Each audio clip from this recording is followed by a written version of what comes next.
전혀 똑똑하지 않아도, 연봉이 높지 않아도 보통 사람도 부자가 될 수 있다고 합니다. 100억 정도면 부자로 인정하실까요? 모건 하우절의 돈의 심리학에서는 그 사례로 로널드 제임스 리드의 이야기를 합니다. 그는 매일 걸어서 4km를 등교할 만큼 가난한 농가에서 태어났습니다. 학교는 고등학교까지 다닌 게 다이고 25년간 자동차 수리 일을 했습니다. 그 후 JC펜이 백화점에서 17년간 바닥 청소를 했습니다. 평소 허름한 셔츠를 입고 다녔고 동네 커피숍에서 모닝커피와 머핀에 땅콩버터를 발라 먹는 것이 유일한 호사였습니다. 자동차는 중고 도요타 아리스를 타고 다녔고 38살에 방 2개짜리 집을 12,000달러, 약 1,500만원에 사서 한 번도 이사하지 않았다고 합니다. 50살에 호라비가 되었고 죽을 때까지 혼자였다고 합니다. 2014년 리드는 92세에 숨을 거두며 국제뉴스 헤드라인을 장식합니다. 세상을 뜰 당시 그의 자산은 800만 달러, 약 100억이 넘었고 대부분을 지역병원과 도서관에 남겼기 때문입니다.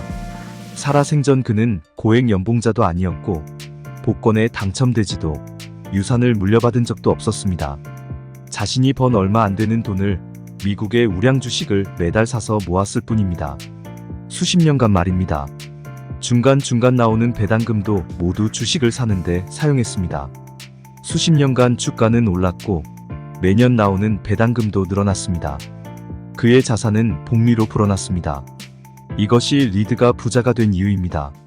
부자의 마인드를 가지면 미래에 아주 높은 확률로 부자가 될 사람이고 가난한 마인드를 가지면 유산이나 복권 당첨으로 돈이 많아도 곧 가난해질 사람입니다. 부자의 마인드를 가지려면 어떻게 해야 할까요? 돈을 모으고 쓰는 방식에서 부자의 마인드를 따라하면 됩니다. 첫째, 부자가 되려면 어떻게 돈을 벌 수 있을까요? 김승호님의 돈의 속성에서는 부자가 되는 방법으로 3가지를 말합니다. 상속을 받거나 복권에 당첨되거나 사업에 성공하는 것밖에 없다고 합니다. 상속이나 복권 당첨은 가능성이 낮으니 사업에 성공하는 방법밖에는 답이 안 보입니다. 사업에 성공하려면 직접 창업을 하는 방법이 있지만 대부분 월급쟁이인 우리들에게는 리스크를 줄이면서 현실적으로 성공하는 방법은 우량한 회사에 투자하는 방법입니다. 매년 이익을 내는 잘 나가는 기업에 능력이 좋은 경영자가 있는 회사의 주식이면 됩니다. 거기다가 배당도 매년 증가하는 기업이라면 평생 팔지 않아도 됩니다. 로널드 제임스 리드가 그 증거죠. 우량 주식을 고르는 방법은 업계 1등 기업을 고르면 됩니다. 시장에 위기가 오면 작은 기업들은 무너져도 1등은 살아남아 업계를 장악합니다. 매달 급여가 들어올 때마다 사서 모아야 하기 때문에 주가가 떨어지면 더 싸게 살 수 있어 좋습니다. 너무 빨리 오르면 비싸게 사야 되기 때문에 천천히 부자가 되는 것이 빨리 부자가 되는 방법입니다.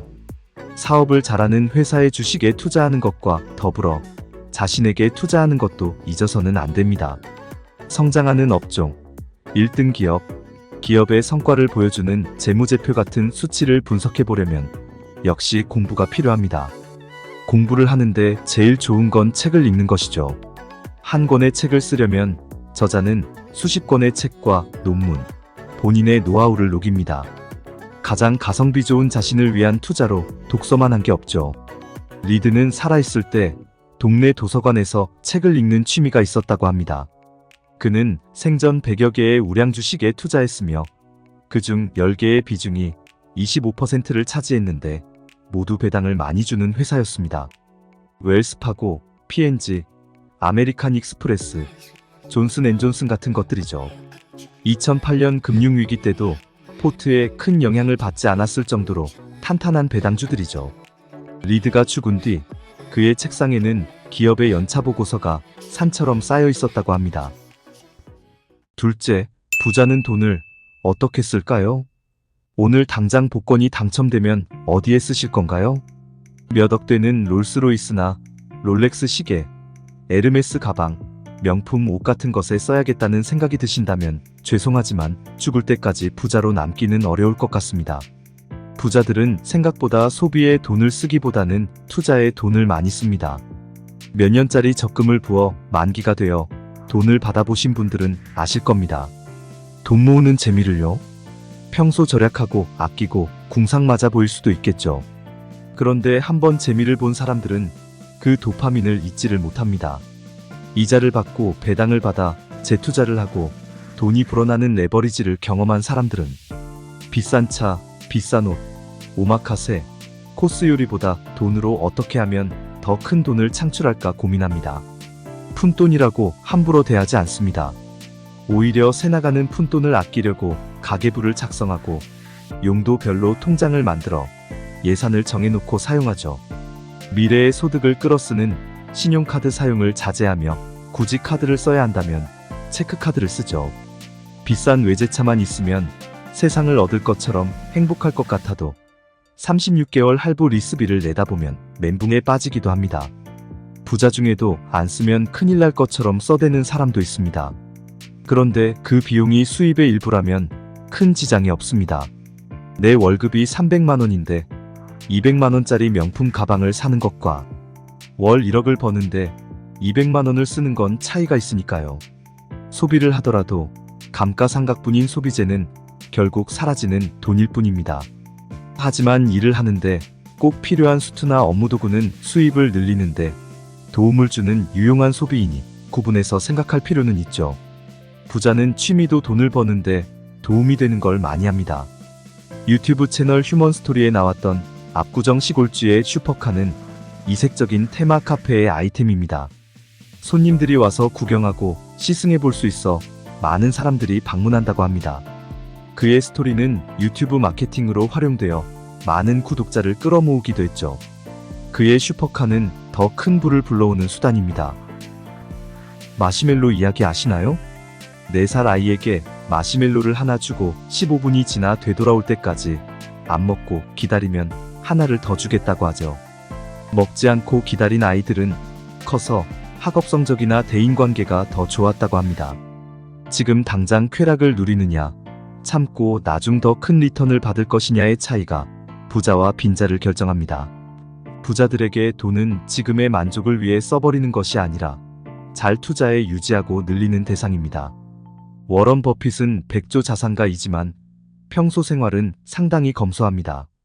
네블 에스카주, 오마하에 있는 그의 집은 구매 당시 31,500달러, 4천만 원 정도였죠. 지금까지 같은 집에 살고 있으며 차는 우리나라로 치면 소나타 정도를 몰고 있죠. 매일 아침을 맥도날드 4,000원짜리 햄버거로 해결합니다. 리드에게서 워런 버핏과의 공통점을 봤습니다. 평소 사치하지 않으며 불필요한 소비를 하지 않았습니다. 식탐도 부리지 않고 간단한 식사를 하며 매일 같은 루틴 생활을 했습니다.